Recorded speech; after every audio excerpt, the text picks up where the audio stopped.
After he had dismissed the crowds, he went up to the mountain by himself to pray. When evening came, he was there alone.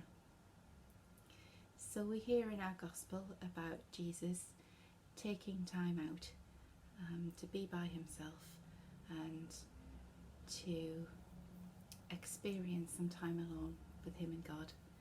And I believe that Jesus is the best clue we have on how to be fully human and how to live in relationship with God. So if he thinks it's a good idea, I think it's a good idea too. And we hear about Elijah.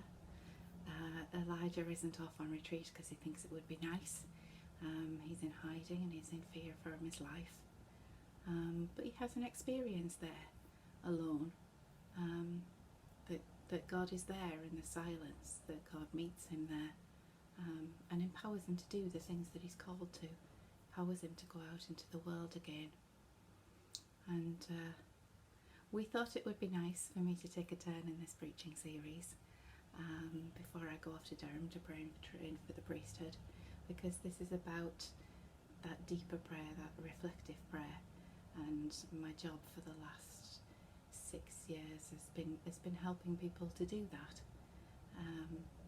So I'm talking about taking time out, going on retreat, taking time out to pray and reflect. I got into this because I went on a retreat myself. I went on 2 silent retreats. They were 8 days long, and I didn't have to talk to anybody. It was great. You're silent for that time unless you're saying the responses at the daily Eucharist or doing a reading, and you talk to someone for half an hour every day about your prayer. Are you finding it difficult? Are you finding it easy? What sort of prayer are you doing? And they might suggest things to you, like you might like to pray with this Bible passage, or you might like to respond to what's happening in art or sculpture.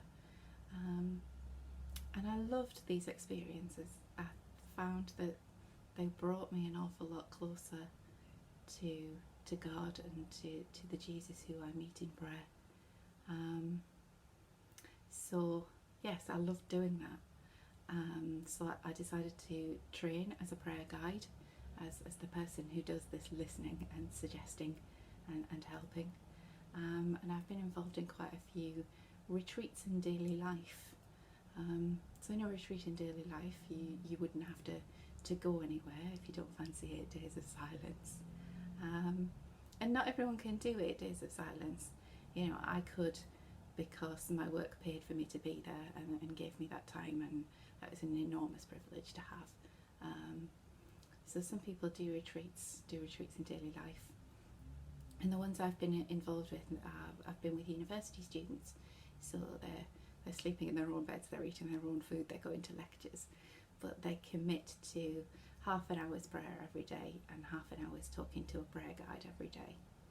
And I've witnessed some amazing experiences. I'm bowled over by what people are prepared to share with me. I've had people go from, well, I haven't had time to pray since doing this course, so that's why I'm doing this, and I feel very far from God, to profound experiences of blessing and homecoming, from people who've never prayed alone before, have always prayed in community or with their family, and have come to a place where they've said, I've never thought of prayer before as a remedy for being alone. So those have been amazing experiences of accompanying people in prayer. And you can also go on day retreats. So part of what I've been doing at Catherine House is welcoming people who want to spend the day in silence and in prayer and getting closer to God. What happens on these is we might meet in the morning for some prayer together. So sometimes I lead that, and I like to lead people in prayer in the Ignatian tradition, and Ignatius believes that your imagination is a powerful tool in prayer, and that God can use it to to communicate with you and to be in touch with you and to draw close to you.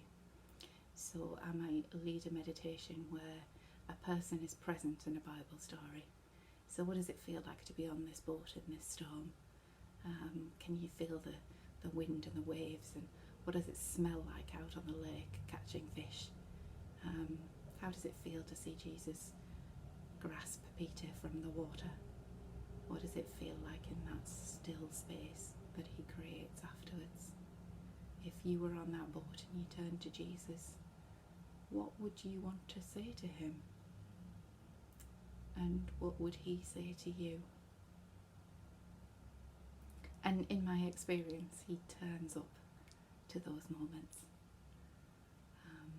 I love to pray that way, but I don't do it every day because it's a thing that needs some quiet and some reflection and time to process and then pray about it.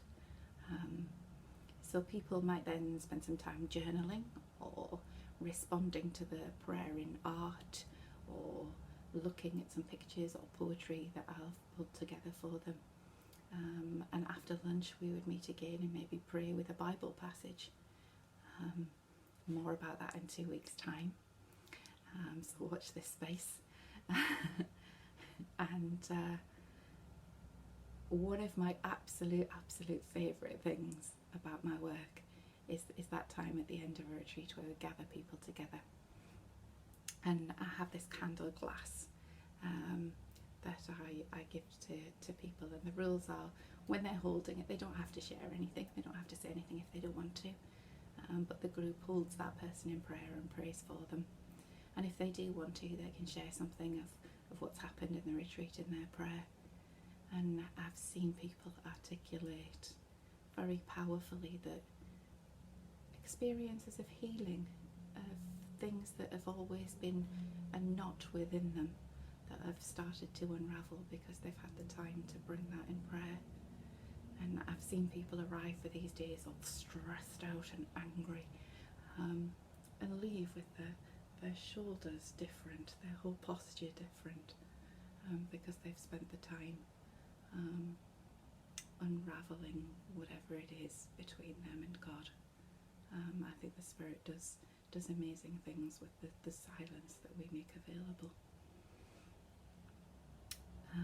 I also love it when grown men cry, which happens a lot in those sessions.